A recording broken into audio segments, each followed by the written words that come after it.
Welcome to this episode titled Guns N' Roses, Clay Pigeon Shooting.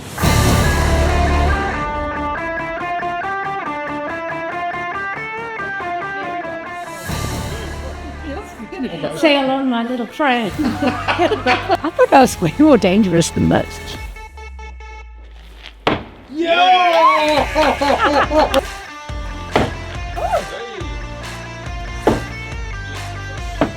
Wow.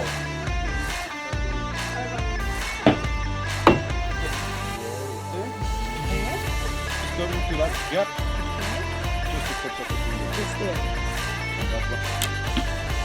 Hey! Nice, man.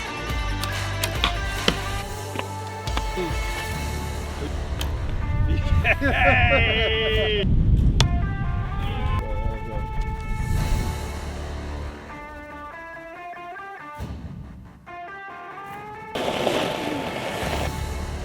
When you go up, bang, fire.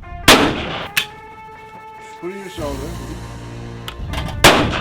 Achieving very little, but I feel that I'm achieving a lot.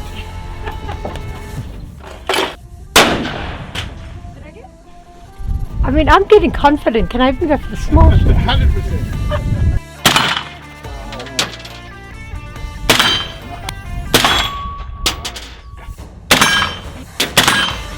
I was going to do that. You can do that.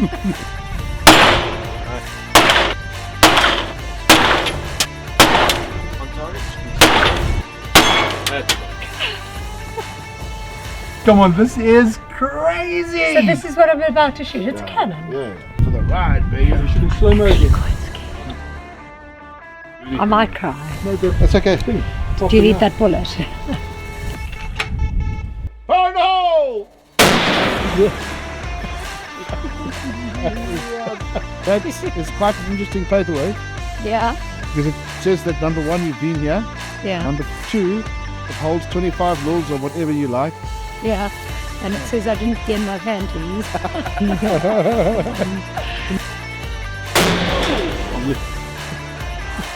Wasn't ready.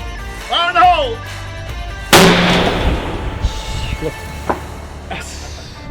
So you shoot a bullet the size of this.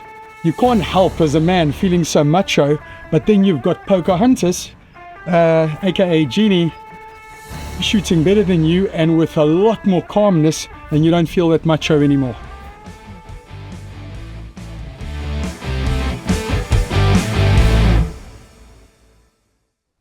Yes, Jeannie, like every little question I think about asking you now just seems like minuscule.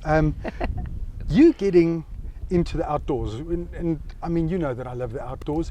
You must be so worried, petrified, getting stabbed in the heart again. Yeah, I know. Getting into some awkward scenario like that. And I'm allergic to everything. But now you know how I realized how I was allergic to everything.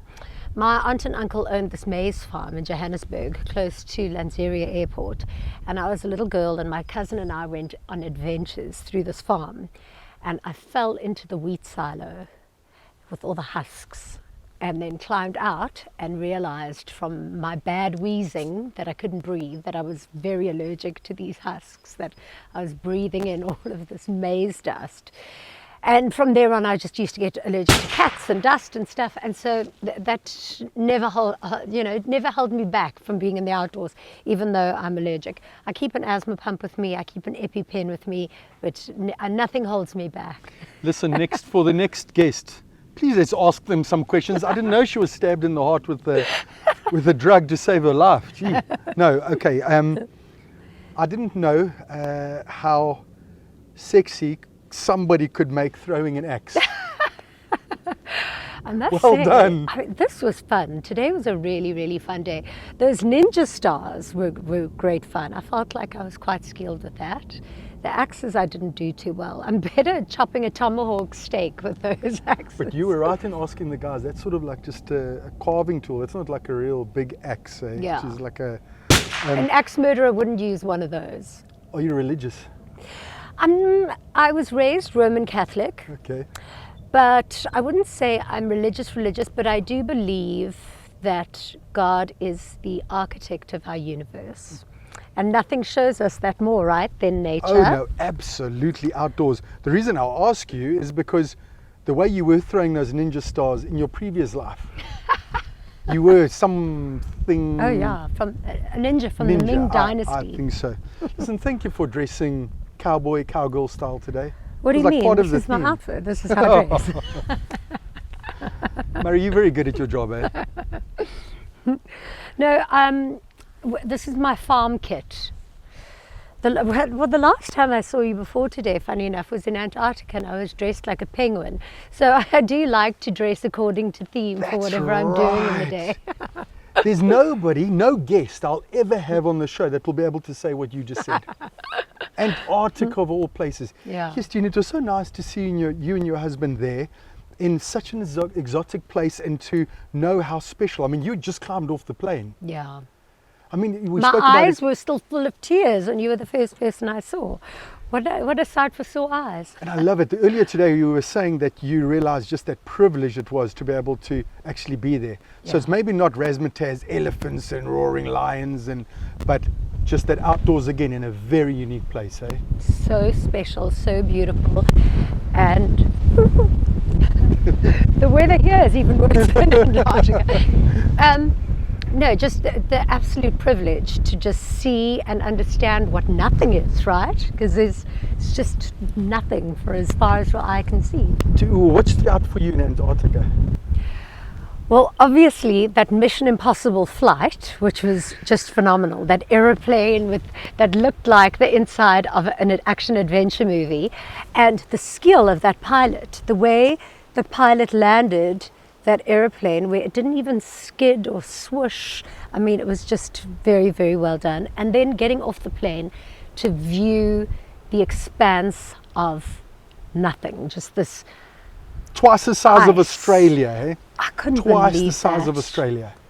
And at times 5.5 kilometers deep, Yeah. the ice. That's where they've drilled. You know what blew my mind is that there's so much to see in nothing. Do you understand? Sure. Like there was just, so we were driving out, and as far as you can see, there's just burning white ice, so you can't see anything.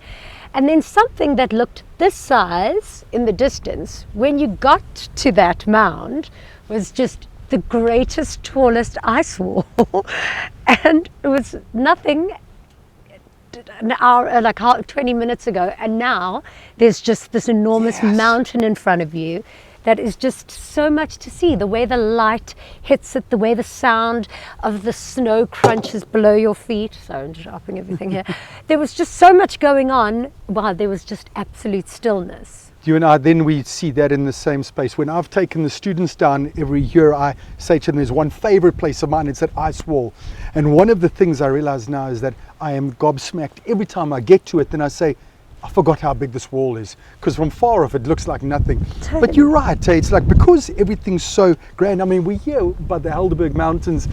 You realize again how big these mountains are. You drive on that road regularly, you know, into Cape Town, and these mountains look tiny. Yeah. You're getting closer to them here again, just realize the space. Yeah. This podcast is the first one we do for this News 24 Outdoor.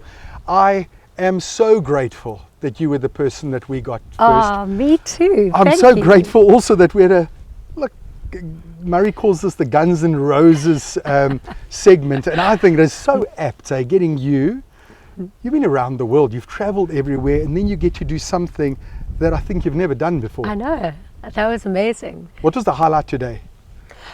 The archery, funny enough, I really loved, because the guy immediately... Because you were better than me. Yeah. No, I wasn't better than you at all. But one thing, because I'm normally right-handed, but I'm left-eyed, the guy was able to see, and he was like, no, you actually use your left eye. So I was actually, I learned something new about myself, that I actually have to shoot from my left. You and I wouldn't go hungry. I mean, that deer had no chance, eh? Yeah. No chance. No idea. Yes, that was great. That big, I don't know what they call that big caliber gun. Yeah. Jeez, that was a bomb, basically. No, man, it's like, sometimes I feel, are we allowed to say gun? Yeah. Yeah, we're allowed to say gun. I think it seems just a little bit aggressive. I know. You won't say gun. Weapon. Not Weapon. even weapon. So tell me, I know that you get asked so many times all the people you've met, all the amazing people you've had a chance to, and we were chatting earlier, and then you said you don't get easily impressed by people's fame. Yes, And not at all. That's difficult. I mean, imagine the amazing Bono, meeting him, you meeting people that are like globally famous, you know, Yeah. Mr. Mandela, all those people. Who stood out for you that made you feel so special? Of all those, Oh, you know, I've met a lot of people. I've met a lot of really famous people, really accomplished people that I respected so much. One thing that I always tried to do in my career was try and keep composure and realize that when I'm interviewing these people, I've done a hell of a lot of research behind them. I know what I want to achieve from the interview. I'm never there in the capacity of a fan. I'm there to do my job. I'm not there to fan them. I just want to get the job done. And so that helps a lot. But when you're sitting with Matthew McConaughey or Jude Law, it's very difficult to not fan yourself. you never had a crush on those guys, did you? No, Your no. husband will edit this out for you. No, No, but I mean, those none of guys them are better. None of them are better than my husband, No, of obviously. course. But no, sometimes you know, Matthew McConaughey is Matthew McConaughey. I'm No, not going it's to say he's not a amazing. babe. What's your favorite country in the world? The place where you were gobsmacked by nature. So not a city, not by technology, not a Dubai. Oh, well, Botswana probably is one of the greatest places in the world to see nature. You know, we had traveled the whole world for Top Travel. Our last season, our final season, we only did Africa. Only after doing the whole of the world, Africa was the last. And it was the one that blew us away the most. And yeah, it was just incredible. Africa Sure, and Botswana. is so special. Botswana is magic. We went to the Ngorongoro crater, Sure. which is basically like where the Lion King got its idea from, you know, that beautiful crater of the perfect biosphere. Yes. That was so special. And I always thought Africa is so untouched. Like when you go into those wild parks and you see the rhino and the lions and the elephant, it's just how it was made. It was how it exists now as it did all those hundreds of years ago, thousands of years ago. And it was just, yeah, very, very special. Shame, it's when you get people trying to pin them down, especially if you've traveled that much, and you say, "And where's your favorite?" You feel like you're cheating on the others. Yeah. There's some good places. My bicycle trip around Africa, I get back, and then every person that sits with me in an interview or quizzing me about the trip, they always think I'm going to say South Africa was the most beautiful. Yeah. But I think as a default, we don't give our country that credit because we know how amazing it is. Sure. But have you been to Angola before? I haven't. It's also stunning, like just the wild Yeah. and the rivers and the The whole forests. of Africa is just pretty special, right? How did you come up with your ideas of where you're going to go and what are you going to do? Like what your challenge 20-second decisions. Really? 20 seconds. Everybody thinks I ponder it, think about it. That bicycle trip, I'd gone for a run in Newlands Forest and I was thinking about the world and life and how happy I was, and I was going out with Fusty and a pretty girlfriend who liked me. Things are great. And then I realized, oh man, I'm actually a little bit depressed every Sunday afternoon because I'm doing Monday to Friday. And then I said to myself, nobody else, I said, I'm going to change this. And that was the 20 seconds. And then I bought a bicycle from Game. People don't Amazing. believe that I bought from Game. And then I circumnavigated the continent. But you must have also made big decisions when you had like career decisions. It wasn't pondering things too long, was it? No, but I'm not good at really being contemplative and thoughtful. I'm spur of the moment. If I think about something for too long, I'll think myself out of it. So I make like quick decisions. I'm good at quick decisions. No, I'm an glad you impulse answered person. immediately for the WhatsApp I sent you to be a guest. Thank you. So now I know, if I'd known that, shucks. But you are right. You know, you make decisions on things in your career and outdoors. If I had, Fusty says, if I had not taken that gut feel inside me to get on the bicycle, all the dreams and things we've had now Yeah. that have been gifted to us, we wouldn't have had. She would have just been a lawyer, just going Monday Just a to lawyer. Friday. She's the But smartest Monday lawyer to in the world, Friday, just a lawyer. Just a lawyer. And I would have been trying to just make money. That's all Yeah. I would have been doing, not traveling, not dreaming as big. And You know, I think you're a dreamer like me, eh? You do dream, don't you? But you know what, when somebody says to me, oh, have you been to New York and how did you get there? My answer is always business class. Yours is a whole other story. And when I told you earlier, I thought you'd known it. Fusty had gone in the rowing boat, eh? I didn't 6 know months. she went. That's insane. Like, outdoors can be fun, but when you're squashed in a little box, that place was shoulder to shoulder, that little rowing boat, 6 months to be squashed in that place. We divorced 3, 4, 5, 6 times. I mean, my marriage wouldn't have even survived the planning phase of that. You spoke about, you know, we've done a few things like throw axes today and Yes. archery and some things that be considered slightly violent. Fusty tells people this joke on stage. She says she would sit behind me on the rowing boat. The oars are 3 meters long, Yeah. like big blades at the end. She'd sometimes look at me in the mornings. I'd be just doing my Vaseline on my hands and my bottom and putting on my gloves and putting sunscreen, and she'd be taking that oar, holding it like this and saying to herself, I could just take his head off right now. And then she would pause for a second and say, I need him to row. I need him to row. Yeah. Please forgive the gunshots that are going off over No, here. Very don't rude, worry. very rude of them. They're much quieter than the gunshots that we were firing just now. But tell me, so you are 3 meter boat with a cover on? A little cover, yeah, so 6.5 meters and 1.5 meters wide. Did everything happen on that boat? Your meals, sleeping, everything all on the boat? Toilet, everything. No, man. Watching movies, every single thing. Usually people ask more embarrassing questions. No, but I can't believe that thank you Fusty for did that asking. with you. That is like, what a woman. What a Just a woman. lawyer. I mean, She was, but that's it was intense. unfair. She must love you. You got to have some sympathy with me. You try win an argument against your advocate wife. Like, I mean, that trip was 6 months of just having to give in to everything, but it was the greatest thing to arrive. You know New York well. You know when you're coming up to where the Hudson and East River split, we're alongside Statue of Liberty. Just absorb this. We have rowed from Africa 6 months. See the Statue of Liberty. Jeannie, it is the greatest thing that you do when you do it with somebody else, eh? Yeah. Fusty stood up. Statue of Liberty was tiny from a distance. When she realized it was Statue of Liberty, she jumped up and down. It was, out of my whole career of some big achievements, that was where I realized I had missed out so much in not sharing it with somebody. Eh? Totally. The outdoors, we can look at this, but I will remember it so much more because Yeah. I saw it with you. Yeah. That's so, I've actually got goosebumps. But also, it's not, you know that there's that quote with Winnie the Pooh, what's more important, the journey or the destination? What is it? A company. Oh, wow. Wow. I'm going to steal that from you now. Let me try catch you out with one of mine. What is the ingredient that makes food the most tasty? Garlic. I'm Portuguese, it's my national flower. Try again. Yeah, another one. The most that makes Salt. Salt, good. Yeah, that's the most popular one. The most important ingredient to make food tasty is hunger. Oh, wow. It is the thing that You're we good at learned. this, yeah. And Fusty and I would eat that cardboard stuff that you'd have to put hot water with, you know, freeze-dried food.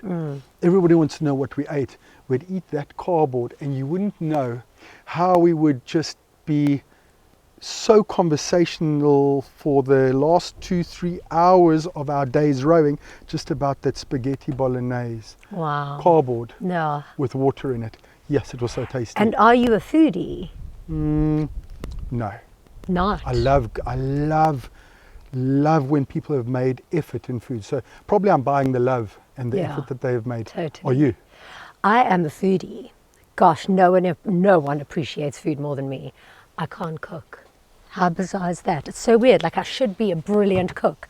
But I think it's because I've had so many great flavors and I've had the pleasure and the privilege of having really, really good cooks cook for me. That's why I can't tackle it. I'll I tell can't you make something. food. I can make great reservations. I'll tell you the thing that will connect now, and I think you're going to be a little bit jealous. Yeah. I took Ruben Riffel with me to Antarctica to go cook for us outside the ice wall. Stop. And he cooked for us over there, but the prawn starters were a bit rock solid because we'd cook them, put them on the plate, and then they just went rock solid. So we had to give up the idea. It was like minus 25, and then we had to go into little cabins to go and actually eat food that was supposed to be warm.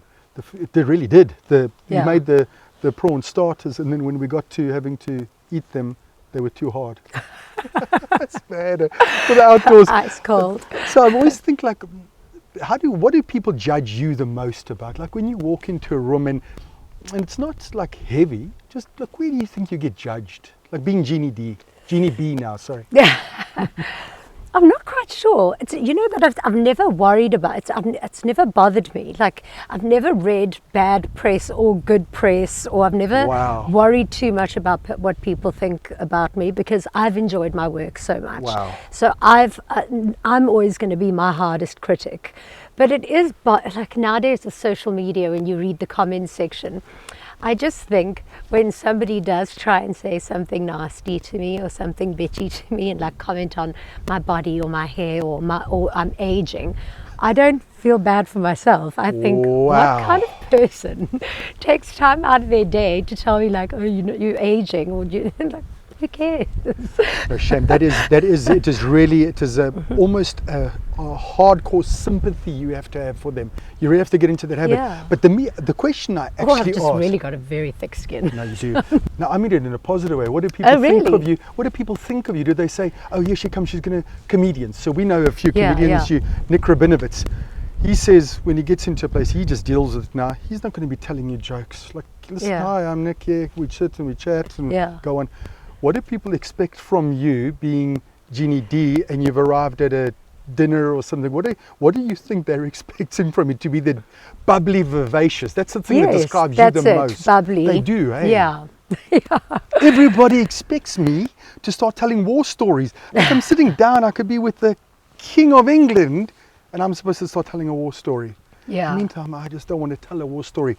I do love to wax lyrical about outdoors and how I feel about it, but I also don't want to be the guy with the violin and saying, oh, how emotional I am about it. I think outdoors is something that people, and especially younger people, need to fall in love with again. Not all on one level, Riaan Manser rowing across an ocean, connecting with the narwhals in Greenland or blue whales in the East Atlantic. It is pretty amazing. No, that is pretty amazing. But some people will never get to do that, Jeannie. They can get out here, shoot a fake deer with a bow and arrow, but get outdoors. Eh? That's how I feel. But that's the reason I ask the question. It's like people just think I'm going to get into the war stories. But when you are in the outdoors, I mean, you don't need to really go into, you know, dog sledding in Alaska. Even just hiking around here, you never know what you're going to see. You never know what's going to happen. Like you could come across a caracal or a snake or something, and that's what it's such a privilege. It is very, very, very much. I'm going to share that video with you that Murray has shot of the caracal. I think you'll be impressed. I end off with something that'll make you smile a little bit. I'm in Malmesbury the other day, and I'm speaking to the farmers over there. And they love my story, you know, the Kortbroeke, everybody's loving it. And then I said to them, no man, I'm doing this News 24 thing and I'm going to be seeing Jeannie D, and you've got a lot of fans in Malmesbury. I don't know if you knew that. And then the guys were at the Rollball Club. Yeah. And they said, you've got rollballs, lawn bowls, man. Oh, okay, like an Olympic sport. They don't call it rollball in the Olympics, do they? No, they don't. But they were just saying that they've got huge fans at the Rollball Club. So I really hope that they enjoy this interview and see what you've done, because those people love the outdoors, and I guess their weekly getting out session is rollball. Okay, well, let's go and do rollball for the next episode. Can we? We can. Jeannie, thanks so much for coming and being part of this today. I'm so grateful. No, this is so lovely. Thank you so much for having me. You have been a rock star. You shot too accurately with the bow and arrow. Yeah. But then I think I balanced things out with the clay pigeon No, shooting. you were extraordinarily brave, because not many people would voluntarily put weapons in my hands. Oh, la la. Shame, thanks a million. Good night and God bless.